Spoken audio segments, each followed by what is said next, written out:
Bonjour. Je vous ai dit dans une vidéo, dans une précédente vidéo, que je devais vous parler de quelque chose qui a rendu une personne, dont un homme tellement riche, c'est-à-dire qui est quitté de sans-abri au Cameroun, un multimilliardaire. J'ai bien précisé que cette personne n'a jamais voyagé. Cette personne n'a jamais voyagé, elle n'est jamais sortie du Cameroun. Elle n'est pas dans le blanchiment. Je précise bien blanchiment, pas blanchissement, comme je l'ai dit dans une précédente vidéo. Blanchiment d'argent. Elle a travaillé dur.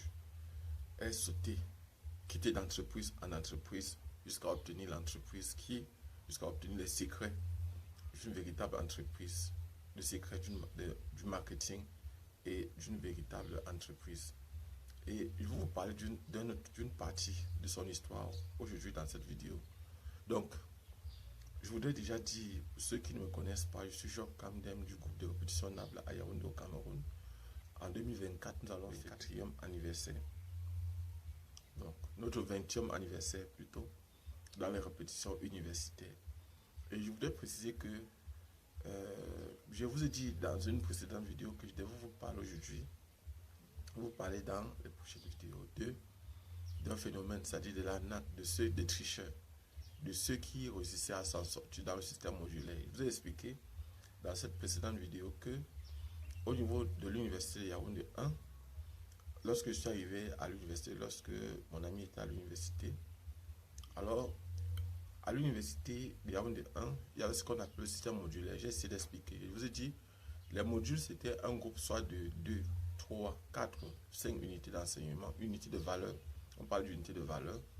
Et je vous ai expliqué aussi que pour fermer le module, il fallait absolument avoir au moins 7 dans une matière du module et avoir peut-être plus de 12, plus de 13, plus de 11, plus de 10. Donc à partir de 10, vous avez fermé l'unité d'enseignement, l'unité de valeur, mais vous n'avez pas encore touché l'unité, vous n'avez pas encore fermé le module. Or, pour aller en classe supérieure, il fallait avoir tous les modules. Donc, aujourd'hui, je vais vous parler de comment les gens réussissent à s'en sortir, comment les tricheurs s'en sortaient. Je vous ai dit que la moyenne, c'est-à-dire le nombre de temps moyen qu'il fallait à un étudiant pour quitter du niveau 1 au niveau 3, c'était en moyenne 6 ans, de 6 années. Il y avait des personnes qui faisaient 8 ans, d'autres faisaient 5 ans, d'autres faisaient 7 ans, d'autres faisaient 10 ans. Ça dépendait. Lorsque je suis arrivé au niveau de l'université, je vous ai dit, j'ai eu le bac en 2000. J'ai eu le bac 2000. Donc, je voudrais préciser ici dans cette vidéo comment je vais expliquer comment les personnes trichaient, comment les personnes faisaient pour pouvoir aller en classe supérieure. Donc, en fait, lorsque nous sommes arrivés, j'explique d'abord comment c'est passé avec nous. Lorsque nous sommes arrivés, la première année, c'était très difficile pour pouvoir s'adapter parce que les cours étaient faits en anglais et en français. Je me souviens, mon cours de mathématiques au niveau 1, tous les cours de mathématiques que j'ai eu à faire étaient en anglais.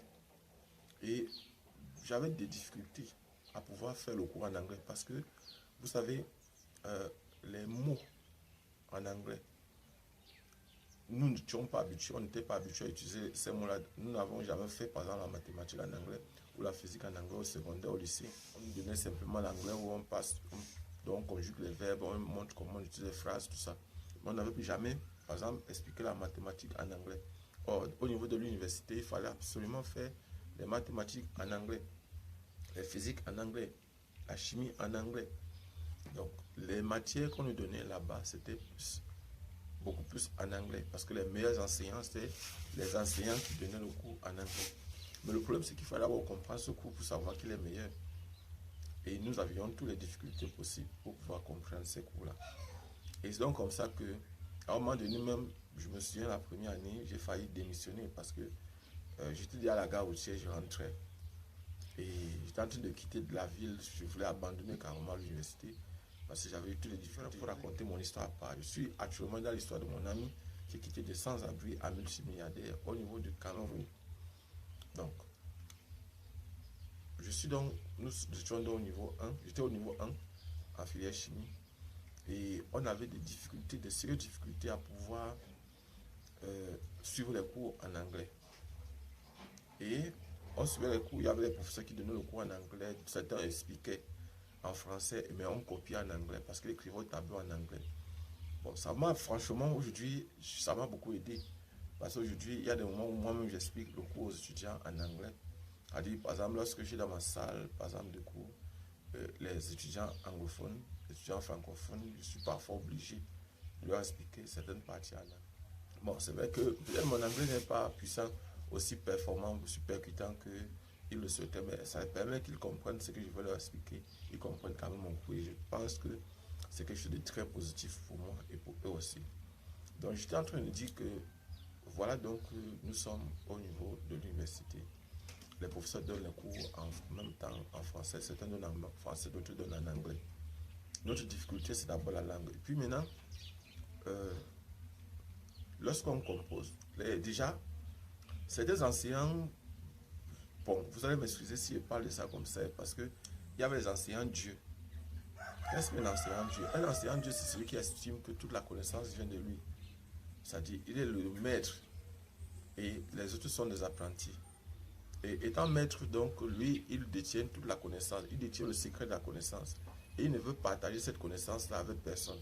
Le secret de la connaissance, il veut la partager. Il distille chaque fois des brins, des brindilles de connaissance. Mais dans le fond, il ne faut aucun effort pour que les gens puissent comprendre, pour que les apprenants puissent véritablement comprendre leur leçon. Je vous dis, la vérité, c'est que mes meilleurs enseignants, les meilleurs que j'ai eus au niveau de l'université, c'est à l'école normale supérieure de Yaoundé. C'est dans cette école-là que les enseignants se souciaient du fait que les étudiants doivent comprendre le cours qu'on leur explique. Je ne vous cache pas.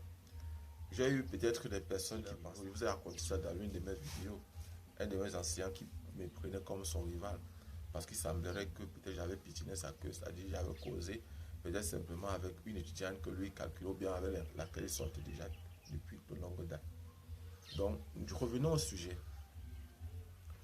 Et je précise que ce n'était pas facile. C'était très très difficile de s'en sortir. Et les professeurs donnaient autant les cours en français qu'en anglais. Et nous avions toutes les difficultés du monde pour pouvoir comprendre ces cours. Parce que les enseignants étaient comme des enseignants dieux. Je l'ai précisé. Ils étaient comme des dieux, c'est-à-dire des personnes qui détiennent seule la connaissance et qui ne voudraient la partager avec personne. Et que chaque fois, de temps en temps, ils essaient de donner un peu de lancer, de jeter peut-être quelques brins de connaissances, prenez un peu ceci. Mais dans le fond, ils ne donnaient pas le secret, la maîtrise. On ne comprenait pas le fond, on ne comprenait rien. J'ai fait la première année. Ce qui m'a mis en confiance, c'est que pendant que je travaillais, je partais constamment en fac lettres. Pour moi, personnellement, travailler. Pourquoi? Parce qu'il estimait que en travaillant en fac lettres, ceux qui sont assis là ne comprennent rien de tout ce que je fais. Et ça me permettait de travailler sans être jugé. Je croyais. Jusqu'à ce qu'un jour, pendant que je suis en train de faire un exercice de mathématiques, quelqu'un vient me demander, est-ce que tu comprends même ce que tu fais là? Je dis non, je ne comprends même pas. Je le fais aussi. Je fais ça encore. Le professeur, je fais. Il m'explique, il m'explique, il m'explique. Je dis, waouh, donc c'est simple comme ça. Mais oui, c'est simple. Il n'y a rien de difficile. Et un ticket passe à moi. Je dis, comment se fait-il que celui-ci lui comprend? Nous, on est là, on ne comprend rien. On ne comprend pas. Donc, ça veut dire qu'il y a quand même des personnes qui font les efforts. Il me dit, non, tu dois savoir une chose, c'est que ici, les enseignants font tout pour que personne ne comprenne.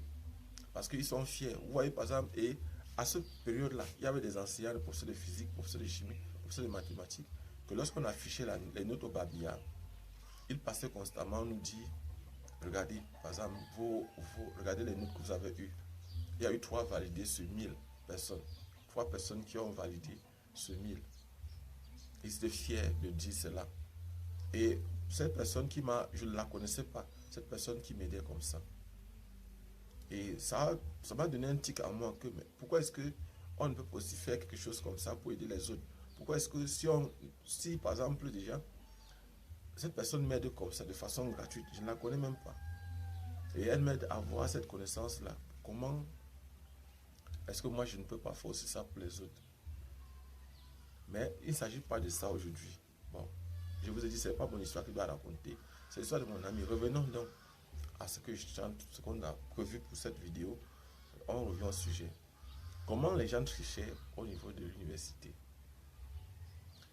Vous devez savoir une chose, c'est que, en fait, normalement, la première année nous terrassait, nous tous. Au premier semestre surtout. L'adaptation était difficile. Moi, par exemple, j'ai validé presque toutes mes matières au second semestre. Mais au premier semestre, je n'ai rien validé. Aucune matière.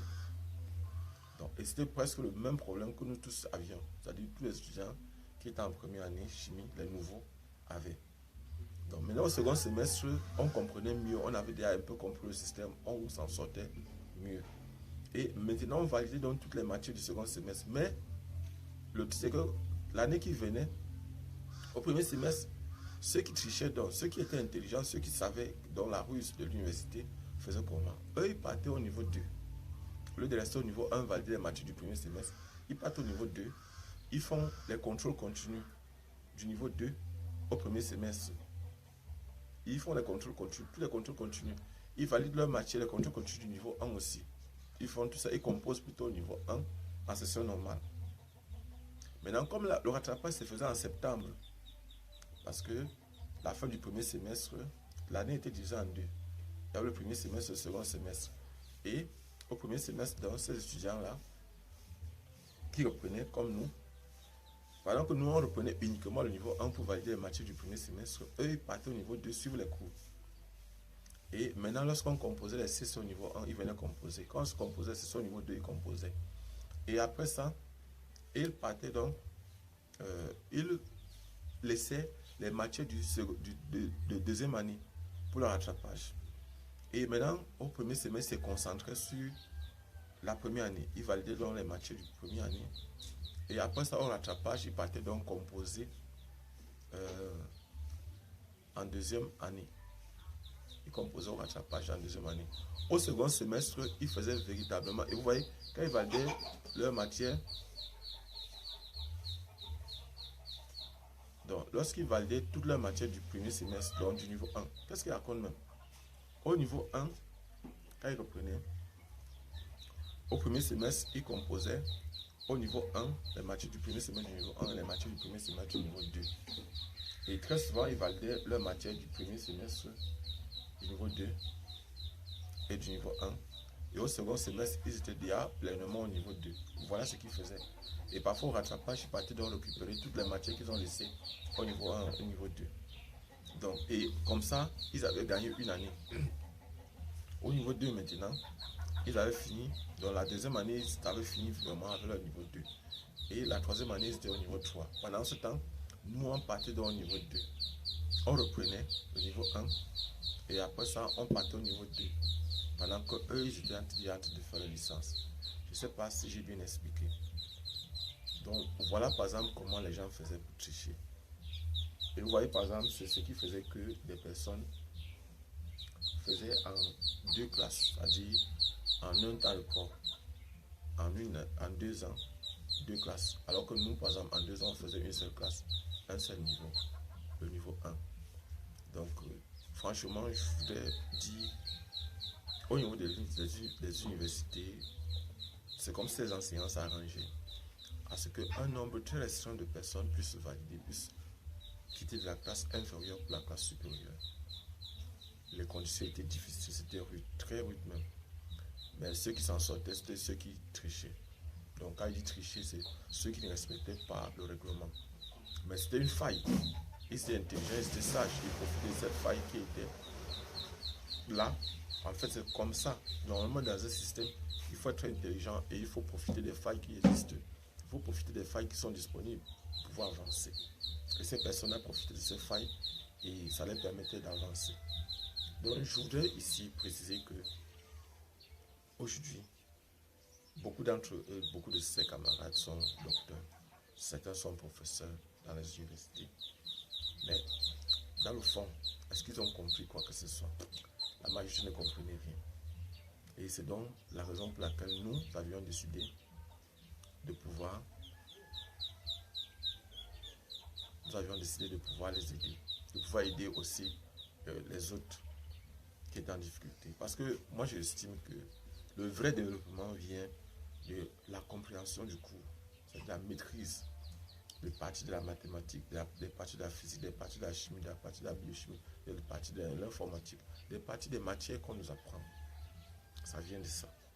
Parce que si une personne, si un étudiant, un élève ne comprend pas bien ces matières, comment elle va valider? Elle va valider, mais elle ne va rien comprendre. Dans le fond, pour moi personnellement, à l'école, il faut maîtriser, il faut comprendre. Même quand on fait la recherche, si on fait la recherche sans avoir bien compris ce qu'on fait comme recherche, ça ne sert à rien. Et c'est bon, je me souviens de la fameuse citation de Rabelais qui disait science sans conscience n'est que ruine de l'âme. Ça dit si on n'est pas conscient de ce qu'on est en train de faire, on n'est pas conscient de la connaissance qu'on est en train d'acquérir, ça sert à quoi? Je vois, on est en train de perdre le temps. On perd le temps pour rien. Abonnez-vous, partagez au maximum cette vidéo. Donc mon ami, je vais continuer avec son histoire. L'histoire d'une personne qui est quittée de sans-abri à multimilliardaire au Cameroun. Est-ce qu'il était dans les partis politiques?